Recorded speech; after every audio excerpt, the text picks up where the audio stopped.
Story है जिसका short में उसको बताऊंगी, जिसमें एक आदमी होता है और वो झाड़ियों में उसको दूर से ऐसे लगता है कि एक टाइगर है जो उसकी मदर पे अटैक कर रहा है, और ऐसा समझते हुए वो उस पे निशाना साधता है और पता चलता है कि वहाँ पर एक पत्थर था जो चिथड़े चिथड़े हो गया, और कुछ लोग ये सब देख रहे होते हैं।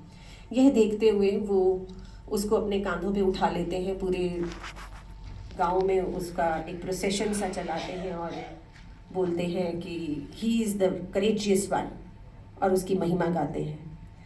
और ये बात जब गांव में फैल जाती है तो बाकी लोग जिन्होंने ये दृश्य नहीं देखा होता वो उसको कहते हैं कि एक बारी फिर करके दिखाओ। अब जब वो दोबारा करता है तो वो पत्थर को भेद नहीं पाता। Can we guess why? Anybody? कि पहले भेद देता है और दूसरी बार नहीं कर पाता। The answer may be wrong, we can take a chance.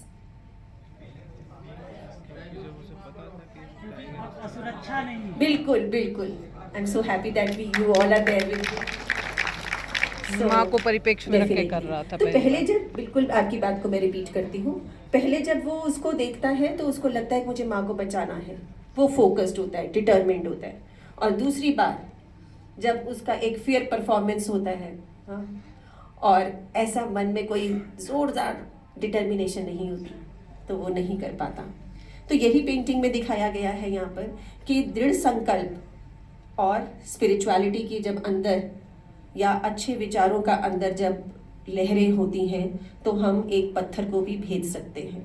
So what is most important is that we should have strong determination and faith with in our own self. तो आप देख रहे हैं जो राइट साइड पे figure है उसमें लहरें हैं, और उन लहरों में आपको बोट दिखाई दे रही है विद झंडाज there and with sun and the flame. तो आगे देख रहे हैं हम कि लाइट है और वो एक पत्थर को चीरता हुआ निकल रहा है।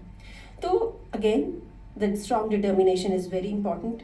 और इसके ऊपर जो हमारे अगेन कथा उपनिषद में लिखा गया है आशायाम धैर्यम, तो धैर्य भी एक इम्पॉर्टेंट चीज़ है, डिटर्मिनेशन इम्पॉर्टेंट चीज़ है, होप इम्पॉर्टेंट है। तो उसी पर जो कहा गया है श्लोकों में, दैट इज़ आशायाम धैर्यम धैर्ययाम विजयम। आशा से धैर्य पैदा होती है और धैर्य से विजय प्राप्त होती है। फर्दर इट सेज यद विनायक बुद्धिस त्यजते न मनः शमम। जब कोई सकारात्मक सोचता है एक मजबूत और केंद्रित मन के साथ, वह किसी भी बाधा को पार कर सकता है। And further if we translate, it says that when one thinks of positively with a strong and focused mind, they can overcome any obstacle.